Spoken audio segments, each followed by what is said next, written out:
Land, domestic air and domestic sea travel to and from Metro Manila shall be suspended beginning March 15, 2020.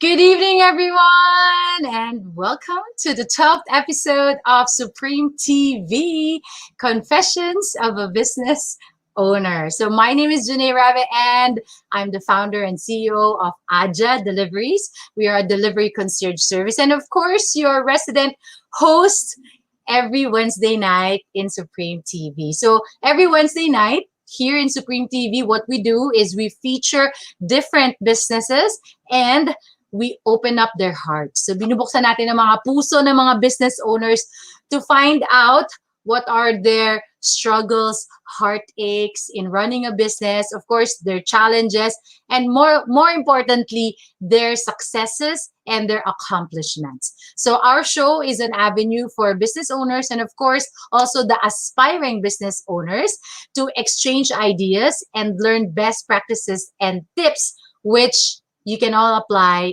in your own businesses. Okay, so good evening once again. Welcome to Supreme TV, Confessions of a Business Owner, where we like to keep things real so that your business can be supreme. So tonight, ang ating confession statement is all about ang mahal naman, di ba? It's all about the pricing. So ang mahal, ang dali-dali lang naman ang ginagawa mo, bakit ganyan ang presyo? So there are a lot of times where businesses are being looked down on because of how they price their services. But you know what? That's only because that's the value of their service. So paano ba natin mahahandle ang mga ganitong pagmamaliit sa mga serbisyo na binibigay natin bilang isang business owner? So all of that we will find out tonight.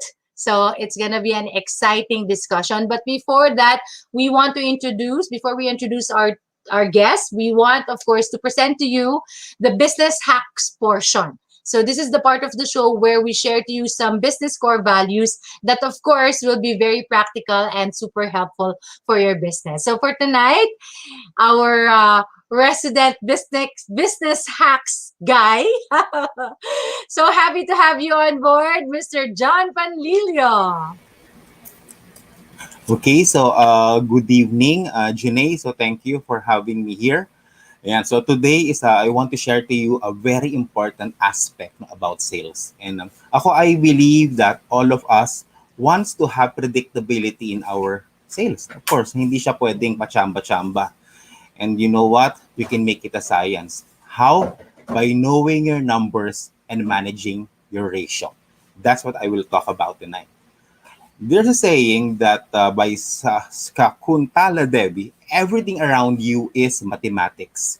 Everything around you is numbers. And today, so they say that before that sales is a number game, and I still believe in that. No, but I just want to add something that will add effectivity to your sales activity.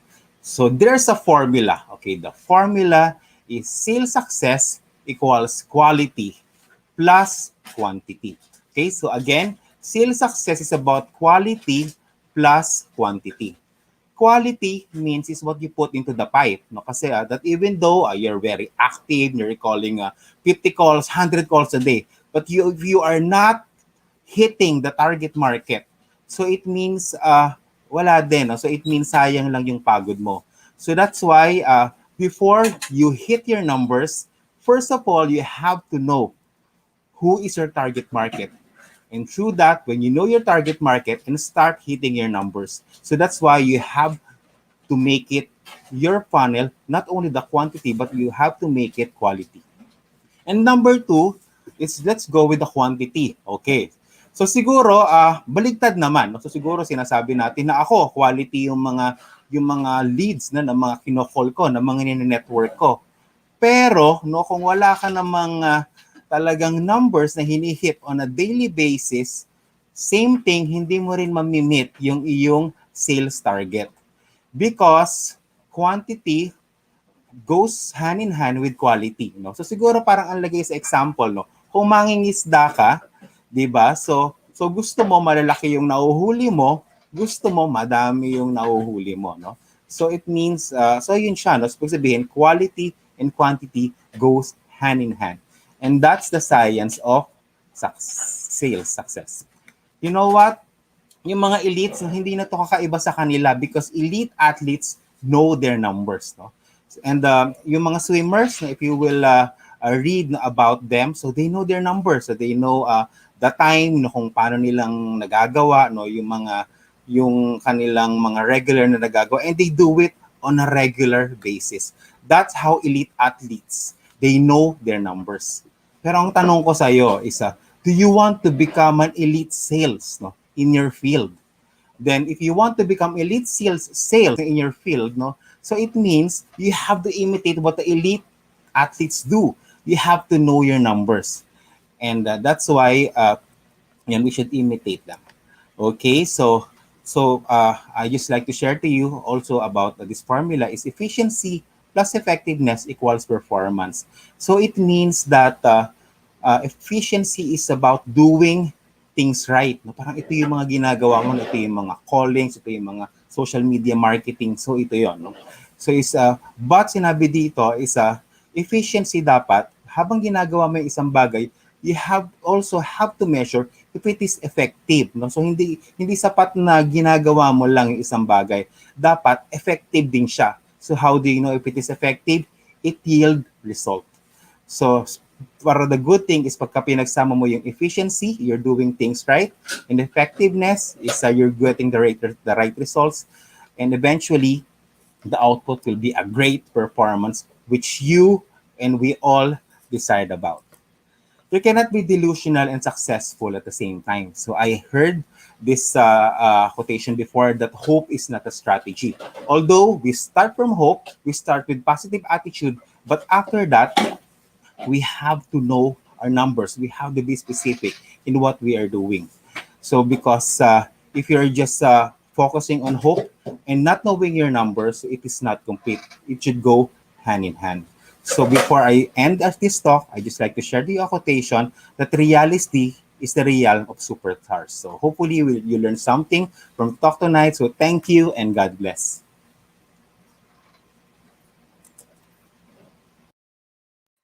Amazing.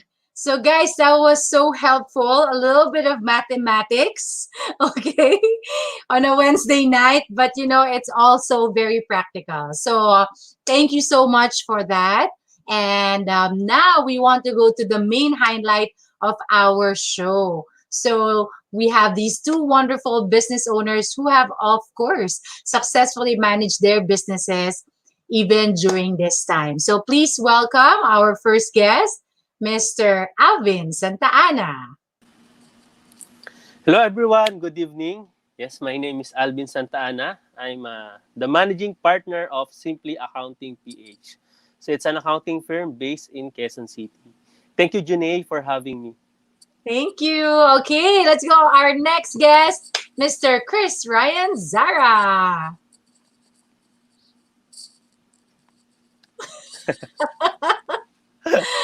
Hello. Naka-mute ka. Sayang yung entrance. Okay, again, I'm Chris Ryan, the CEO and Chief Photographer of Chubby Cheeks Photography and Makeup Studio. Wow, taas ng araw ah. May reflector so... Okay, so before anything else, to all our viewers, if you have any questions or you want to share something, please post your questions in the chat box and we will read them throughout the show. So we want to include you in our conversations. Again, this is the confessions of a business owner. So malalaman natin kung ano bang mga nasa sa puso ng ating dalawang special guests tonight. Okay? So good evening to the two of you. Welcome to Supreme TV. Kamusta naman po kayo? Yeah, right now, Junae, it's our busy season until March and April. So, yeah, medyo puyat tayo. Ito dapat yata naka-shade, Alvin. Puyat ano ba? Puyatan season. Oo, Puyat ang hirap gumising ng maaga. Yeah! Disclaimer! Disclaimer. Yeah. How about you, Chris? Kamusta naman? Well, as business-wise, it's slowly picking up. Actually, February ko is medyo punong-puno na siya. So, business actually doing good. Hopefully, magtuloy-tuloy despite the current situation. Yes, okay. Very good. So, tonight, ang ating confession statement nga is yung comment na, ang mahal naman yan. Eh, ang dali-dali lang ng ginagawa mo. Okay, so, here's a hard-hitting question. I want to throw it right away. Have you ever experienced na minaliit ang service nyo? Yan. Yan, di ba? Sabi ko nga, di ba, mga viewers natin, we're talking about the struggles, the pains. So this is the moment that we're gonna find out what's in their heart. So I want to start with the guy with shades. Alright. Kasi feeling ko mas mayaming hugot si Chris sa kanyang negosyo. So, go ahead. That's actually right, Janae. We actually experienced this a lot. Especially that yung like say may comment si potential client na sasabihin, ba't ang mahal ng service nyo? Sasabihin nila, pipindot lang naman kayo ng button, pindot lang kayo ng pindot, or i-edit nyo lang naman yung video, yung mga ganyan tipo, which is something that our service kasi, photo and video, is actually beyond just pressing those buttons. It involves art. Now, basically, art cannot be learned overnight. It has to, aside from attending workshops or tutorials, of course, you have to practice para you'll be able to execute it properly. So yun yung siguro hindi nila alam or hindi nila naiisip na parang it's actually art. It's something very very mahirap matutunan. Not everyone can actually do it. Parang ganyan. Mhm. So, yeah. Oo. Actually, kaya ikaw talaga inuna ko. Kasi nararamdaman ko yun. Parang yung industry or yung service mo, yung parang the easiest to judge. Na ang dali lang naman yan eh. Kayo talaga, it's the easiest to judge. Not until you see the same photo taken at the same moment with two different kinds of photographer. Like, a picture, let's say, a picture in the beach. Ito yung shot ng ordinary, ito yung shot ng professional. Then you see the difference. Not just the angle, not just the composition, even the quality of the photo, right? So, Yes, I agree. yeah, okay, syempre. Thank you Okay, for may understanding, Jenny. Wait, may follow-up question pa ako dyan. Mamaya. Tanungin mo natin si Alvin. Actually, may Okay. sasabihin pa dapat ako, pero feeling ko pareho kami nang sasabihin ni Alvin eh. Pag Okay. sinabi ko. So anyway, si Sige. Alvin. Okay, how about you, Alvin? Have you ever experienced? So, yours is accounting. So, Yes. medyo mas may konting level of katalinuhan dyan, di ba? Hindi naman yan. Grabe ka Basta-basta. din eh. Medyo lang. No, what I'm saying is, kasi sa photography, yun talaga sobrang daling i-judge. Kasi you don't have to go through school, you don't have to, di ba? Not necessarily you can take pictures. Yung sa accounting kasi, syempre, you have to have a certification, di ba? CPA, right? So, have you ever experienced na minaliit ang service mo? Bago ko sagutin yan, gusto ko lang batiin yung mga clients ko. Good evening sa inyo lahat. Gusto ko na sabihin na mahal ko kayo lahat. I love the disclaimer! Yung experience ko naman, Gine, when we are just starting pa lang, we experience that kind of confrontation with a prospect client. Anyway, hindi na namin siya client ngayon. Disclaimer uli. Okay. So, ang sabi sa amin is confrontation. Oo, sabi sa amin doon sa prices, bakit ganito kamahal yung service nyo? Kaya para na akong nagpasahod ng tao, ganyan. Samantalang ang ginagawa nyo lang naman every month is copy-paste. Pare-parehas lang naman yung ginagawa nyo. So, natawa ko dun sa copy-paste. Kasi, even ako, hindi ko naisip na pwede ko palang gawin yon. Sa profession ko naisip pa nila yun na pwede palang gawin yung mag-copy-paste. Pero, at the back of my mind, inisip ko, oo nga no, bakit hindi niya maintindihan yung professional fee?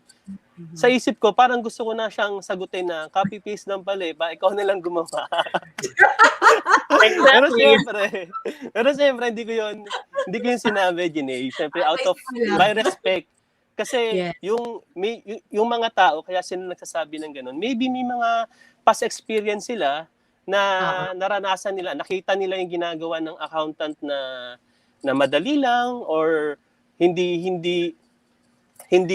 nahihirapan dun sa ginagawa or easy lang para sa kanila. Hindi naman nila nakikita. Yes, hindi naman nila nakabantay doon, di ba? Okay, wait. Let's not jump the gun yet, okay?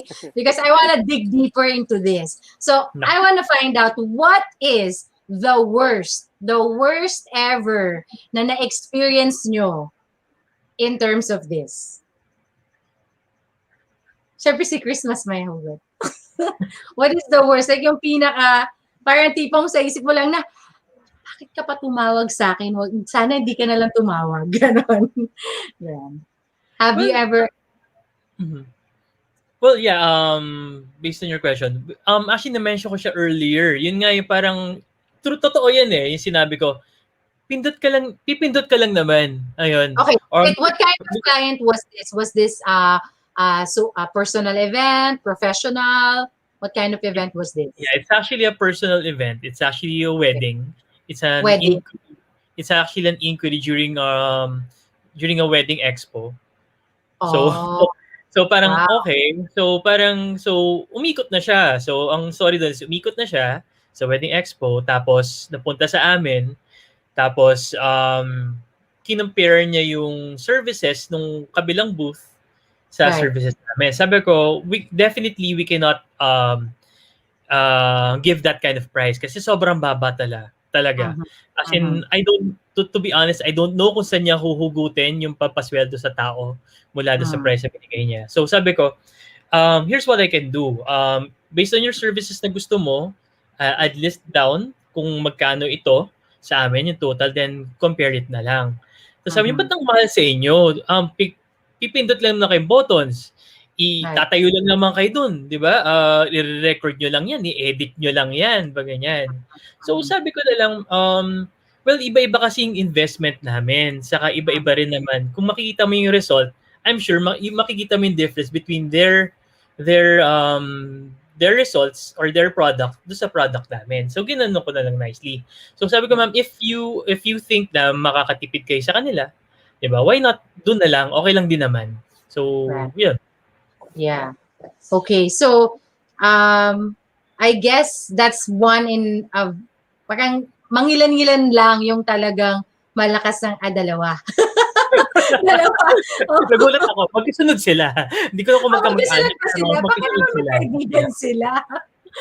Okay. No, kasi for Filipinos kasi generally, hindi rin naman tayo confrontational di ba? Parang kung may side comment tayo, hindi rin naman natin masyadong bino-blurt out na out, hindi katulad ng mga Western. So, I guess there's only a few who actually have that balls to really say na, ang mahal mo naman, ganyan. Right? Okay. So, we're gonna get to the second portion, no? Like how we resolve these things. But let me go back to Alvin. Alam kong nung bago pa lang yung business mo, tsaka ka lang nagkaroon ng gantong experience. But have you had any other related experience that you feel was the worst na your service was looked down on? I mean, the pricing, that people made a comment about your pricing. Yes, Jenny, kasi alam mo naman yung business ko is an accounting firm. So I just not practice my profession as freelance. So I build up a firm. Okay, Yeah. kasi the reason why I do that, para mas quality yung service. May gagawa, may magre-review, may magche-check. So there's Yeah. a level Maraming of level of quality checking or assurance. Now, meron akong isang client na na parang feeling ko lang para kaming para siyang bumibili ng gulay. Parang grabe siyang, Divisoria. oo, grabe siyang tumawad sa akin. So sabi ko sa kanya, sabi niya kasi sa akin, bakit yung ibang kakilala ganito? Ganito lang yung binabayaran per month. Ganyan. Pares lang naman kami ng business, ganun.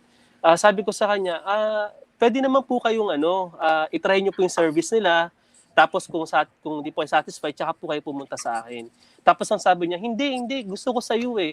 Kasi ni-refer ka ng ganito, ni-refer ka ng ganito, gusto ko sa iyo. Kaya pumayag ka dun sa price na gusto ko. Nakaka-stress na parang hindi ko alam kung ano yung sasagot ko sa kanya. So sabi ko sa kanya, o sige, ganito na lang po, parang nag-meet halfway na lang kami na kaya niyo po bang gawin to? Kaya niyo po bang gawin to? Sige po, yung ibang portion, ibibigay namin sa inyo para mas ma-meet po namin yung yung desired na nyo na budget na for this. So for a few months nag-agree siya, pero after no nahirapan din. So pinasa din sa amin lahat. So, Yeah.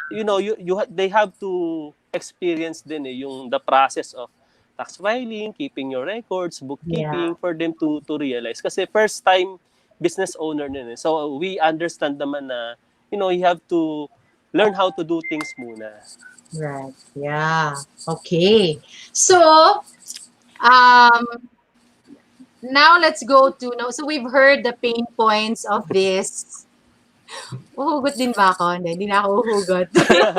Ikaw, Jenay, bilang business owner. Bakit Diba? yung iba 7 pesos per kilometer? Oo, di ba?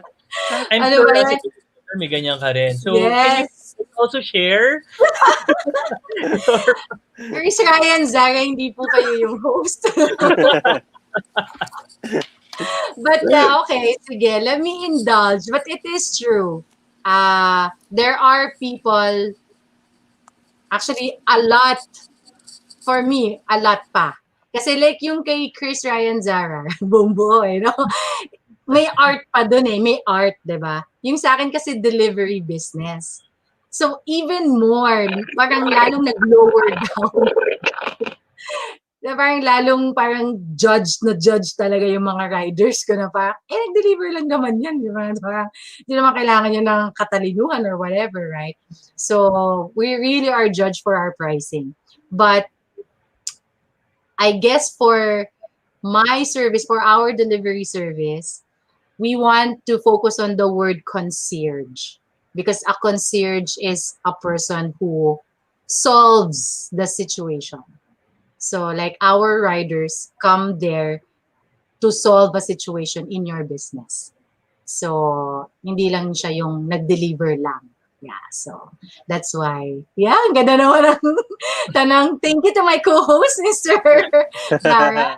Ayan, so that's why delivery concierge. And sige, let's go to the next part kasi ako na sasagot ang next question eh. So my next question kasi is, so how do you show your clients the value of your service? Kasi in a way you were answering that na kanina with yung experience, 'di ba? Kinukwento nyo. Pero let's talk to our viewers right now because I'm sure a lot of people are watching here. They have businesses. Iniisip nila, o sige, ang mahal daw natin, ibaba na lang ba nila? You know, parang ganon, parang kumagat na lang ba sila doon? Sila na lang yung mag-adjust, although ganito yung price na gusto nila. So, how do you show to your clients the value of your service? So, let's start with Chubby Cheeks. Okay. Go. All right. As for us naman kasi, when we do weddings kasi, that's the only time na may packages kami, right? So weddings. Now, we ask them to choose which package would fit them. Then ask them if medyo tumatawad, ganyan. We actually ask them, what services do you actually need? And which services don't you need na nando sa package? We will be able to, we can customize the package for you based on your needs and your wants. So that's actually, that's the only time that by that time doon namin binabawasan yung services. Let's say hindi nila kailangan ng same day edit, hindi nila kailangan ng album, lesser number of edited pictures, yung mga ganon. Tapos, well, yeah, most of the time ganon ang ginagawa namin. Okay. So, kumbaga, in that whole package that you have, you just find out which parts. Yeah, so which parts. And then from whatever part it is, then I guess with that, mas nakikita ngayon ng client na, ito yung halaga nito, ito yung halaga nito, ito siya, pag pinagsama-sama, ito yung price niya. Ganun. Yes. Pero, di ba, most of the time naman kasi, if it's a package, pag in-add mo lahat ng service, mas mahal pa rin yung add-ons compared dun sa naka-package na. So, but then again, it actually helps the client to budget their money rin kapag meron silang services na hindi talaga kailangan. So, we would be able to deduct it dun sa package in a small amount. Ganyan. Pero it's a help. It's a good help. Okay. Okay. How about you, Alvin? How do you show your clients the value of your service? Okay, we try to solve that problem, Janelle. Kasi when we're starting, ang dami talagang ganyan na issues about the pricing. So we found out na hindi talaga applicable yung one price for all the business. And in our profession, wala kaming price list. If you would ask me kung magkano ng service, I cannot answer you outright. So we need to know the scope of works, and we need to design which scope of works we're going to fit you. Kasi dati, mabilis na kami mag-pricing. Sige, sole proprietorship yan, ito. But now, ginagawa namin is we ask documents from the client. So we ask what business is he doing, ganyan. So meron kaming clients na lumapit sa amin, 8 years, kabado siya kasi 8 years hindi siya nag-file ng taxes, tapos sinumbong siya ng hostile niyang client. So nangyari is, andyan na yung mga lahat kasi tax evasion yun di ba? So malaking kaso yun. So tinulungan namin siya, and then yung natapos na yung case niya, sabi namin, o sige po kayo na lang po mag-file kasi madali na po yan kasi maliit na business lang siya. But Oo. nakakatuwa yung sinabi niya na na nakita niya yung value ng ginagawa namin na hindi lang kami basta nagpa-file, but we make sure na walang tax exposure, walang tax problem in the future na lalabas. So nagstay sa amin yung client na yun. Kahit alam ko na mahirap sa part niya na maliit na yung income, but kumuha pa siya ng service accounting firm kasi ayaw niya nang ma-stress, ma-experience yung ganong experience. And yeah, unfortunately, maraming mga business owners akong na kukwentuhan na marami silang bad experiences sa ganyan. Kaya I would suggest you kapag hahanap kayo ng ng tax professional, so you make sure na maayos yung yung paggawa nila. That's it. Yeah. Yeah. Very good. You made the point there that because na-experience ng client yung problem, lalo niyang na-appreciate. So in a way, no, it's a little bit sad, but it's true that only when they've experienced a problem, when they realize, dapat nga gawin natin sa professional. Dapat nga gano'n, di ba? So, to all our, syempre may mga nanonood din tayo mga customers. To all our customers na nanonood dyan, huwag nyo nang antayin na may problema pang mangyari. I guess, do your research, like interview some people, find out kung ano experience sila when they just got an amateur, right? And then, trust them that they actually have something to say na it's better to do the professional. Siyempre, ako naman ngayon, voluntarily may idadagdag ako. May hugot ako dun sa service ng kasi I'm also a professional host. So, dun sa professional host, diba? Okay, so we have some questions. We're gonna get to the questions, but I just wanna say, as a professional host, isa din ako sa super judge. Kasi, hello, nagsasalita ka lang naman. Laway lang yun. Bakit kita babayaran ng ganyang kamahal? Right? And ang sagot ko lang doon is, once you experience a poorly hosted event, that's the only time you will say, yes, I should hire Janine. Yun. If I may add then, I can relate nung kay Janae. Kasi, I used to host din naman before, nung nasa radio days pa ako. It's really hard to stretch yung dead air. Bawa, for example, si same day editor mo, hindi pa ready siya sa i-play yung video niya. It's really hard to stretch that moment para at least hindi siya mukhang boring yung event and all that. Tapos, basta ibang klase ang hosting, ibang klaseng talent yan. So, believe ako kay Janae whenever she actually hosts. Sobrang no dead air, hindi mo mapapansin na may problema may kaganapan sa backstage na kailangan mong agapan sa pamamagitan ng, 'di ba, ng pag-host mo. So it's really hard. So yan. So let's just hope na lang siguro that more people will realize na other people's had problems. Maybe you shouldn't go through the same problem anymore. Just trust the experts, right? Okay, let's read some comments. We have a very interactive chat box tonight. I love it. Let's go. Of course, we have some comments. Hi, Don Robert. We have some viewers. Sir Willis. Okay. Naka-shades pa, sabi niya. Okay, here we go. We have a comment from Miss Mary France. Maraming client talaga na ganyan. Let them understand that they are paying for our skills. Yes, we pay for trainings to keep the skills updated so we can provide the best service to our client. If they can't afford to pay for our service, then let them go. Di tayo pwede bumaba katulad ng iba. We have to stick with our service level and prices. Alam mo, this is a bigger discussion, no? Pero, okay, let me throw this to Chris. Sige, go.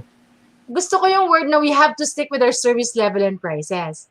But, pandemic, wala tayong income, events industry, right? What compromise did you have to go through during that period when you know that there's actually no income on your part. Mm-hmm. And but in your mind, you want to say, I want to stick to my prices because that's the level of work that I do. But at the same time, yung kaban ko wala nang laman. Okay. Let's just isolate the 2020 portion. So during that time, that 2020, kasi now 2021 things are Mm, picking up, diba, starting to come. yeah. So during that time, how were you able to compromise that situation? How did you compromise during those times? So, well, ang inisip ko kaagad kasi diyan ang nawawala is yung events natin diyan eh. Like sa Mhm. yeah, of course weddings, yan. So what I did is I built a new package which is the intimate package, intimate wedding package or intimate debut package. Now we're in sobrang konti lang yung manpower namin. The same time there are some services na we think na baka hindi nila kailangan so inalis naman kagad say prenup kasi medyo pahirapan talaga mag-shoot or to get a location for the shoot. So tinanggal muna namin siya sa package. What we just did is nilagay na lang namin siya sa add-ons. Okay, like Mhm. nilagay namin sa add-ons kasi of course, who would well, unless siguro sobrang dami mong extra money, again it's pandemic, but just in case merong kang extra money for the same day edit, you might just wanna add. Parang Right, gano'n na lang. separate na lang. Separate na lang siya. Now, just in case yung nga, gusto mo yun, add ko na lang. Pero Right. these are the basic packages na parang intimate package na pwede mong i-avail na parang worry-free na rin, same quality, alright? Lesser manpower nga lang, but lesser service lang. Now, we're in, again, you can just add on na nasa site. Yeah. So, that's what we did. Yeah. Okay. I wanna do a little bit of a throwback in reference to our show last time with Erica. She said a really good word that still resonates with me, and that's what you're saying right now. And the word is recalibrate. I think that's exactly what you did with your packages. So like guys, sa mga viewers natin, it's okay, you can recalibrate. It's not like you're lowering down your standards. It's not that. It's just adjusting. Saan ka pwedeng mag-adjust ng pricing so that you can, in a way, parang meet your client halfway, which is the same thing that Alvin also said. This is so good, guys. So to all our business owners, I hope you guys are learning. So yes, we can recalibrate and adjust so that, of course, we need to survive, diba? Okay, wait. So, Alvin, in relation to Miss Mary Fran's comments, may sinabi siya dyan something about we pay for trainings to keep the skills updated. Is that also something that you do in your industry? Yeah, that's very true, Miss Jenny. Compare with the non-CPAs. So we CPAs, we get to seminars which is equivalent to 120 units So every is year. this So like, that's, is it required yeah, in that's your required. profession? Yeah, that's required in Okay. our profession to keep our license updated. So I think this aside from the seminar costs, so I think what is uh, more expensive is the time we spend. So Yeah. just imagine 120 hours, for 120. us to, and that's the minimum required, Jenny. Kapag may lumabas pa na panibagong uh, revenue regulation Ruling. sa BIR, we need to study it, we need to learn, Is that train one, train two, everything. So, Wow. we Okay. need to keep ourselves Updated. updated. Oh, that's is that yun naman yearly? yung, come again? Is that yearly? That's That's every 3 years. Every 3 3 years, years. 120 units. Yeah, 120 units every 3 years. So yun. Kaya And pala then talaga may mga 'di ba may mga tax seminars talaga na ginagawa and people really attend. Like they send their employees to attend because it's a learning process. Yeah. actually Okay. kulang pa talaga yung 120 units in actual. If you would Aha. be like to become an expert sa tax, kulang yung Mhm. 120 units. So you Aha. would spend more time pa. And that's what you're paying for. Yes. Customers. Customers who are watching. Okay. Wow. Our chat box is really interactive tonight. I think hot topic yata to, no? Mukhang madaming May nagjo-join in hugot. the conversation. Maraming may hugot. Okay. Let's read the next question here. It says, any experience with prospects haggling because you look too young to Mm. charge too high. I think we need to call out Mr. Setaglina. Okay. Meron ba? The curse of the baby face. Yes. Okay. Yeah. Siyempre, I look young yata kasi wala akong buhok. But but then again, but then again, nagkaroon kami ng ganyan na parang um we look too young. We're not that established. The company's name is not that it doesn't ring a bell yet, di ba? Yeah. Parang ganyan. So parang we are sabi niya, bakit ang taas, di ba? Mhm. Baka pwede naman ito pa nga yung term nila eh. Since hindi kayo kilala, Sakit. di ba? Ang sakit eh. Since hindi kayo kilala, baka naman pwedeng ganito na lang yung presyo. Believe it's about 50% off yung hinihingi Wow. nila discount. So parang sabi namin parang yes, we understand your sentiments naman na yes, we're not there yet. Hindi pa kami ganun kasikat. But then again, we are fighting yung quality namin can be at par with them, okay? Or humahabol na talaga. So that's yun yung inilalaban namin. So yun. Mhm. Yeah, so kailangan lang talaga mga viewers natin, kailangan ng tibay ng loob. Kailangan ng Totoo. tibay ng loob kasi pag hindi ka naniniwala talaga sa service mo, parang siya, oo nga bago pa lang Diba? kami. Di ba gaganon ka, di ba? Pero hindi. Totoo. Yung We yung know tibay, what we can provide. Yes. yung tibay ng loob saka yung pagkatino mo na wag mag-explode in front of them na parang Yeah. minalit. So Oo, parang hindi mo, ang hirap. hindi mo susuplahin, di ba? Na parang, Oo. dito ka na lang. So yung gusto mo, yung kailangan mo talagang matinding breathe in and breathe out para makapag-relax ka and makapagbigay ng tamang response sa nila, sa comment nila. So yeah. It's a talent. It's a talent. It's a talent. skill. Okay. So, Alvin, ito naman, dito ka sumagot sa next na question, ha? Ito. From Miss Joyce Wang. Someone once told me, bago pa lang kayo sa market, dapat sumunod kayo sa mga matatagal na sa industry. Ayan. Have you ever experienced this and what's your response to this? Alvin. Yes, Miss Jenny. Nako-compare kami sa sa bakit yung sa SGB ganito ginagawa, bakit sa ganitong firm ganitong ginagawa.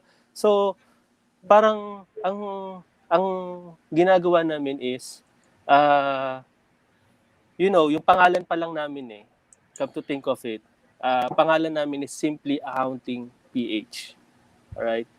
Ang traditional accounting firm, ang mga pangalan niyan is yung mga apelyido. So in our case, it could be Santa Ana, Bagro, and CPAs.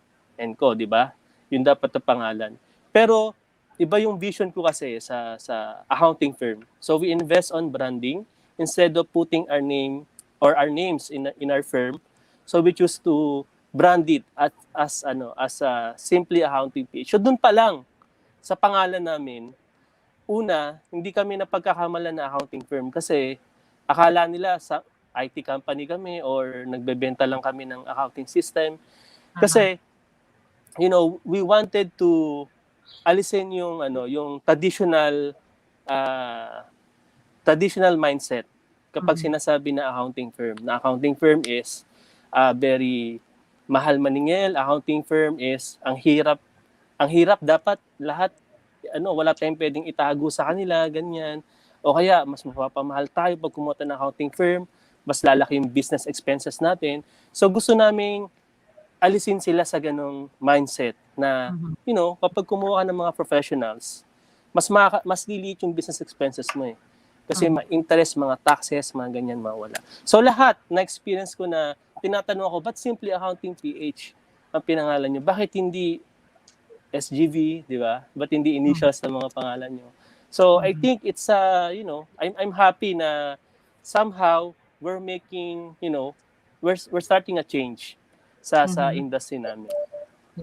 But anyone ever ask you na ganito yung price ni company A, dapat gayahin mo siya? Yes, oo, nagkakaroon ng comparison. Tinatanong ako, bakit mas mahal ka? Katulad nga ng tanong kanina, parang 8 years pa lang kayo, di ba, yung company nyo. Kaya ito yung sekreto ko lagi ako naglalagay nito para mas magmukha ako mas matanda. Kasi kapag isipin mo companies, okay? So magpapakonsult yan sa'yo sa tax. Aha. Lahat ng sasabihin mo, susundin nila. Tapos pag nakita ka, sabihin, ikaw ba yung managing partner? Parang ang bata mo. Parang iniisip nila na may alam ka na ba? May experience ka na ba? Something like that. Bakit ganito? So, hindi maraming prejudice, okay, bago ka mag-start. Pero pag natapos na namin yung engagement, okay, doon nila na papaniwalaan na ano naman pala, sulit naman pala yung service. Yeah, ganda. O, di ba? So, karamihan ng mga babae nagpapabata, di ba? They want to look young. So, kayo naman, gusto nyo magmukhang matanda. In a way, saka this one differentiates yung original chin saka double chin. So, yun lang naman. Okay, guys. Ang saya ng ating confessions of a business owner tonight. So, okay, let's call in one more question before I ask my last set of questions for you guys. It says here, have you ever failed to prove your worth? Okay? So, siguro, kung sakaling may medyo nagka-challenge ka dun sa account, sa client mo, how did you fix it? And what's your best advice? So this is a very good question. This is keeping it real. So has there ever been a situation na yun nga, I guess nagkaroon ka ng problem, hindi ka naka-deliver dun sa pinramis mo, paano mo siya na-fix? And ano yung best advice mo? Alvin? Yeah, sige. I want to start. Yan, experience ko yan kasi sa business ko, ang aking resources is tao lang talaga, assets. So, nag-invest ako sa mga tao, tinitrain, inaalagaan mo sila, bigay mo lahat ng benefits and everything. Kasi kapag may dissatisfied kang employee, ang result niyan is poor quality ng work. So, as a human being, okay, magkakamali talaga. Alright, may mga mali talaga na nag-result talaga sa sa malalaking problema talaga. So, ang advice ko diyan is kinakailangan mag-stick kayo sa system, okay? Mag-invest kayo sa system. Tapos, doon sa quality and monitoring of works, okay, mag-invest kayo diyan. Okay, given na meron na niyan, alright, pumalpak pa rin.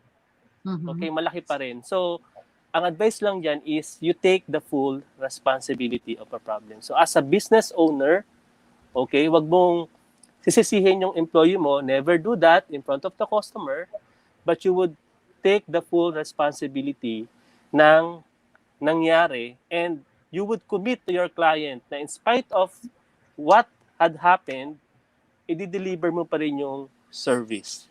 Okay, kahit mag-extra effort ka, mag-extra cost, the bottom line is satisfied yung client. Yeah. So it happens talaga, Gine, hindi talaga may iwasan. Nagkakamali din talaga. Very good. That line is something that everyone should be taking down. Okay? Take full responsibility. Okay? Huwag po nating, kahit nakasalanan nga naman ng tao natin, yes, tayo pa din yun. So take full responsibility. I guess that separates a leader versus just a business owner na hindi talaga na responsible sa business nila. So, thank you, Alvin. How about you, Chris? Meron ka bang i-add doon? A few words? Well, yeah. Yes. Actually, based on experience naman din. There was a time na nag-save kami ng files sa isang hard drive. Tapos, biglang na-corrupt si buong hard drive. Na wala kaming backup. For the first time, hindi namin siya na-backup ng isa pa. Normally kasi when we do backups, dalawa, tatlo, ganyan siya. So, also we don't delete sa SD card. But that very instance lang, yun lang talagang natsambahan pa kami. So My this was these are photos ng a group photo sa church. Okay, so yun yung wala. Okay. So what we did lang is I of course sa amin I tried um getting the services ng mga nagre-recover ng Mhm. data. Okay? Mhm. So um kahit mahal siya, actually kahit mas mahal siya sa kinita ko. So it Mhm. means parang negative na Lugi ka ako. na, negative ka na, Lugi na yeah. talaga ako. Mhm. Okay, lugi na ako. Pina-recover ko pa rin. So we tried. Unfortunately, hindi siya na-recover. Right. Okay? So what we did na lang is, syempre, totally since ako may kasalanan, representing the team, totally nag-humble talaga ako. Sobrang humble, nag-sorry talaga ako. And of course, unlike siguro yung ibang services na pwede mong balikan. Now, Right. Ito hindi eh. this one kasi hindi eh. We're talking about moment eh. 'Di ba? So what I just did, I actually offered free services such as since kasal ito, I offered na lang na free coverage sa binyag, Mhm. free newborn photography, just to somewhat Com- um oo, compromise, somewhat compromise lang doon sa field service namin on that part lang. So ano naman, I believe, although hindi naman totally na naibalik sa client yung gusto nila.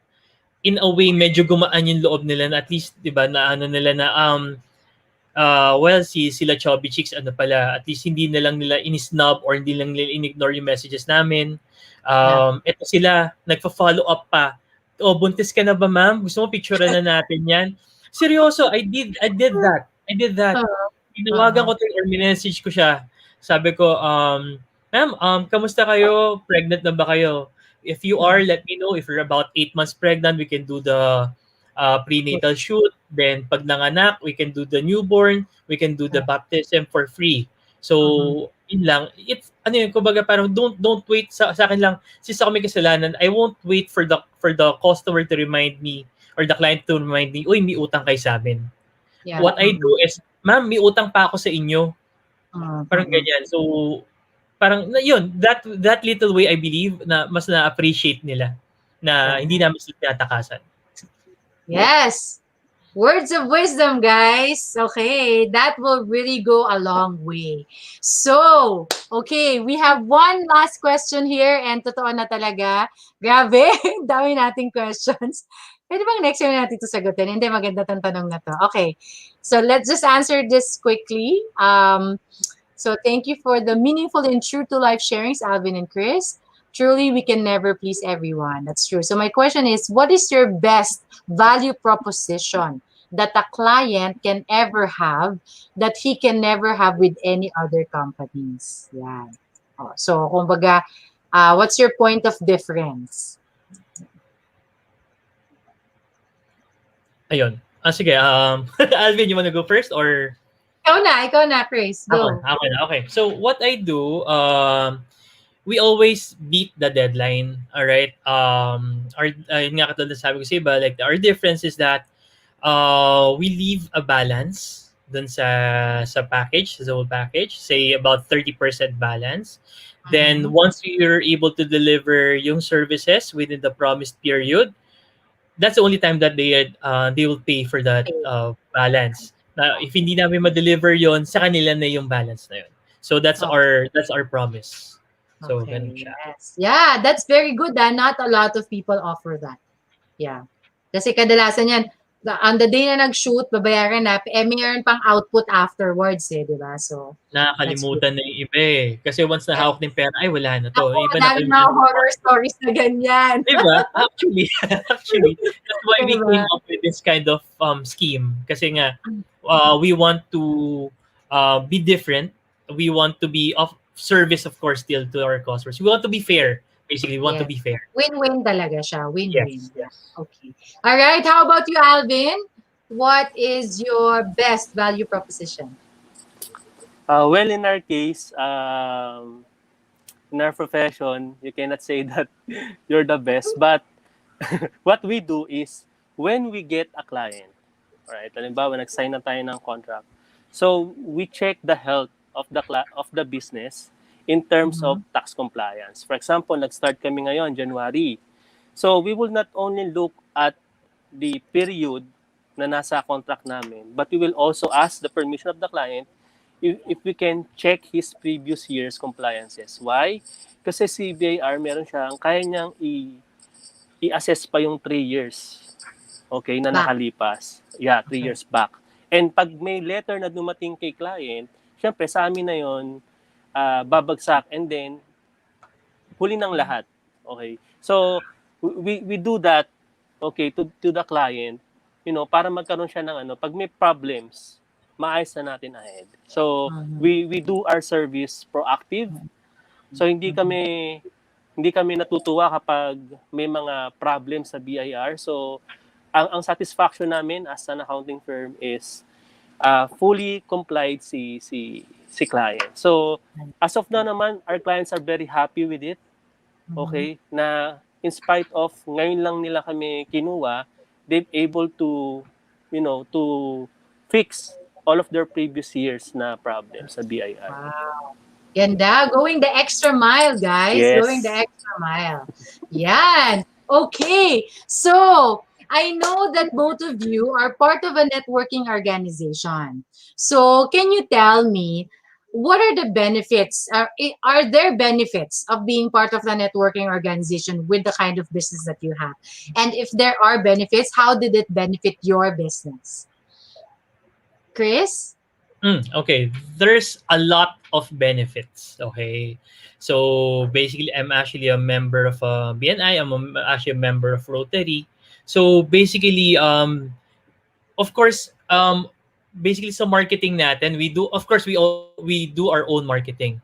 But basically, meron tayo hindi maaabot eh. Di Mm-hmm. ba? Meron tayong hindi maabot. So with these networking organizations, it would actually help us reach yung mga hindi natin naabot. All right? It Mm-hmm. would help you expose your business more, put your name out there, okay, through word of mouth or referrals. So yeah. And I with these organizations that actually I'm a member of, sobrang andaming referrals na dumating sa akin. A lot of business. Well, yeah, it's good. Okay. How about you, Alvin? Uh, yes, as an accounting firm, hindi kami pwedeng mag-advertise, Janae. Hindi Ah, kami pwedeng mag-post sa Facebook na ito yung mga prices ng namin, ng services namin, and we cannot say that we're the best accounting firm in Quezon City, something like that. So what we can do only is to, get clients from referrals. So Ah, joining a business network organization helps me a lot because before a business owner gets your services, kailangan muna magkaroon ng trust. yes. Okay? Yung Trust. business owner bago kunin yung service mo. Hindi Yeah. katulad ni Chris na he can show his portfolio and everything, may kita Right. na yung works niya. Yeah. Pero sa amin, you need to establish trust and Trust. confidence na Oh. you are a trustworthy person kasi Mm-hmm. i-open niya lahat ng books niya sa iyo And Yes. and Dirty maasahan ka niya. laundry. Hindi na maasahan ka niya, okay, na wala siyang magiging headache pagdating sa taxes. And it helps me a lot kasi I able to share yung advocacy namin sa company na you don't have to resolve doon sa palaging naghahabol pagdating Mm-hmm. sa taxes. Okay, dapat maaga pa lang ma-file na natin na maayos para in the future wala tayong problema. Yan.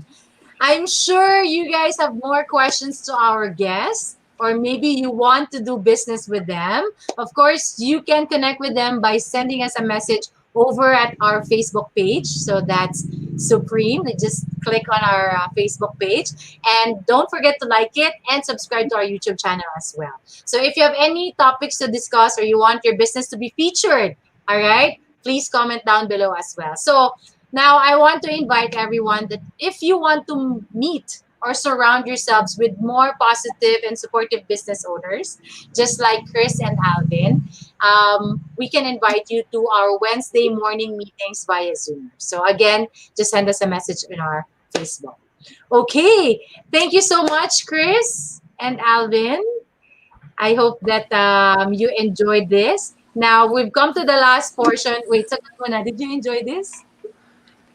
Yes, Absolutely. I have fun, Yes, Janae. Thank you. absolutely. Okay, so before we end, so we do have a special portion at the last part of our show, just to, stay true to the title of the show, which is Confessions of a Business Owner, where we like to keep things real. So I do a special fast talk for the two of you. So all you have to do is give your answer. So I'm gonna give you two options, and then you tell me which one is your answer.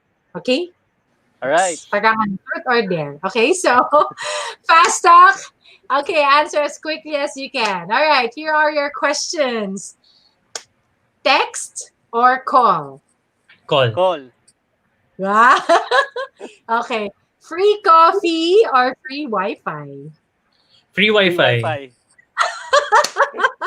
Pareho sila. Okay. Instagram or YouTube? YouTube. Instagram. Okay. iPhone or Android?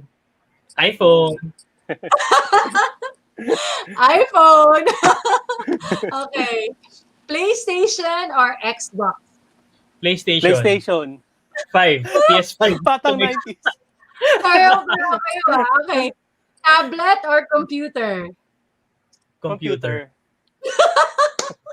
Ang galing na sagot yung sabay na sabay. Okay. Fortnite or Call of Duty? Call of Duty. COD. COD, Call of Duty. Okay. Podcast or book? Podcast. Book. Book ako. Okay. And our controversial question of all time. True love or 100 million? True love. Hi to my True wife. love. True love. True love. Nanonood si White. Hi, Leslie.